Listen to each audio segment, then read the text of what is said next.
জয় গুরু, জয় শ্রীকৃষ্ণ। সকলে কেমন আছেন? আশা করি ভালো আছেন। অবশ্যই ভালো থাকবেন। আজকে জানবো যে এই জগতে মানুষেরা দেবদেবীর পূজা করে কেন।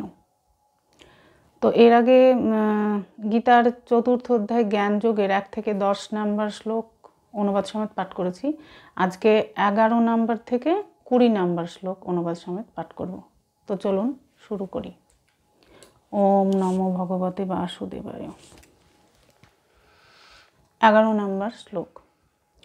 যে যথা মাম প্রপদ্যন্তে তাংস্তথৈব ভজাম্যহম মম বর্তমানুবর্তন্তে মনুষ্যা পার্থ সর্বস্ব। অনুবাদ। যারা যেভাবে আমার প্রতি আত্মসমর্পণ করে আমি তাদেরকে সেভাবেই পুরস্কৃত করি। হে পার্থ, সকলেই সর্বতোভাবে আমার পথ অনুসরণ করে। 12 নম্বর শ্লোক। কাঙ্ক্ষন্ত কর্মণাম সিদ্ধিম যজন্ত ইহ দেবতা ক্ষিপ্রম হি মানুষে লোকে সিদ্ধির ভবতি কর্মজা। অনুবাদ। এই জগতে মানুষেরা সকাম কর্মের সিদ্ধি কামনা করে এবং তাই তারা বিভিন্ন দেবদেবীর উপাসনা করে। সকাম কর্মের ফল অবশ্যই অতি শীঘ্রই লাভ হয়। অর্থাৎ ভগবান বলছেন যে এই জগতের মানুষেরা নিজের কামনা বাসনা পূরণের জন্য বিভিন্ন দেবদেবীর উপাসনা করে, পূজার্চনা করে, আর সেগুলো খুব তাড়াতাড়ি লাভ হয়। 13 নম্বর শ্লোক। চাতুর্বর্ণম ময়া সৃষ্টম গুণকর্ম বিভাগস তস্য কর্তারমপি মাম বিদ্ধ কর্তারমব্যয়ম। অনুবাদ।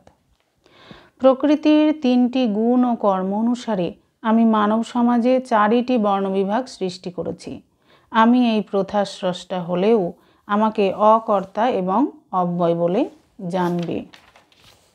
14 নম্বর শ্লোক। ন মাম কর্মাণি লিম্পন্তি ন মে কর্মফলে স্পৃহা ইতি মাম যোহভিজানাতি কর্মভির্ন সবদ্ধতে। অনুবাদ। কোনো কর্মই আমাকে প্রভাবিত করতে পারে না এবং আমিও কোনো কর্মফলের আকাঙ্ক্ষা করি না। আমার এই তত্ত্ব যিনি জানেন তিনিও কখনো সকাম কর্মের বন্ধনে আবদ্ধ হন না। 15 নম্বর শ্লোক। এবং জ্ঞাত্বা কৃতম কর্ম পূর্বৈরপি মুমুক্ষুভি কুরু কর্মৈব তস্মাত্তম পূর্বৈ পূর্বতরম কৃতম। অনুবাদ। প্রাচীনকালে সমস্ত মুক্ত পুরুষেরা আমার অপ্রাকৃত তত্ত্ব অবগত হয়ে কর্ম করেছেন। অতএব তুমিও সেই প্রাচীন মহাজনদের পদাঙ্ক অনুসরণ করে তোমার কর্তব্য সম্পাদন করো। 16 নম্বর শ্লোক। কিম কর্ম কিম কর্মেতি কবহ কবয়োঃ পুত্র মহিতা তত্ত্বে কর্ম প্রবক্ষ্যামি যজজ্ঞাত্তা মোক্ষসেহ শুভাৎ। অনুবাদ।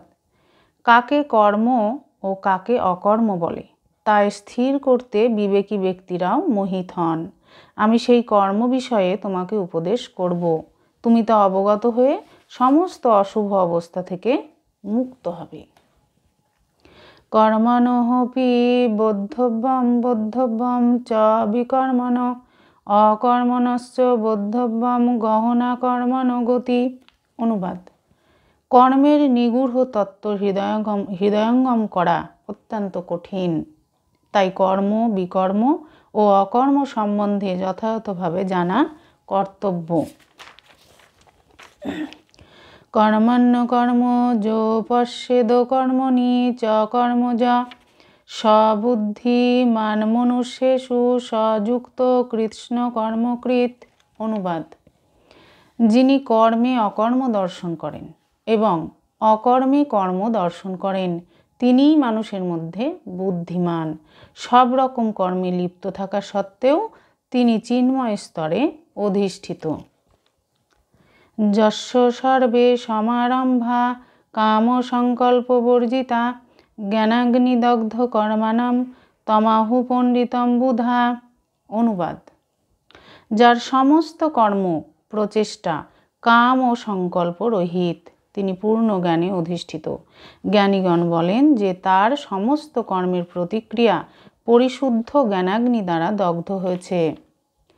ত্যক্তা কর্মফলসঙ্গম নিত্যতৃপ্ত নিরাশ্রয় কর্মণ্যভিপ্রবৃত্তোপি নৈব কিঞ্চিৎ করতি স।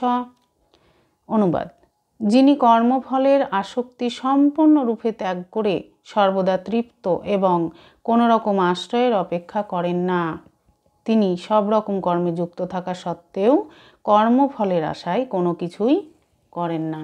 হরি ওম তৎসৎ। আজকে এই পর্যন্তই, দেখা হবে পরের ভিডিওতে। সকলে ভালো থাকুন, সুস্থ থাকুন। জয় গুরু, জয় শ্রীকৃষ্ণ।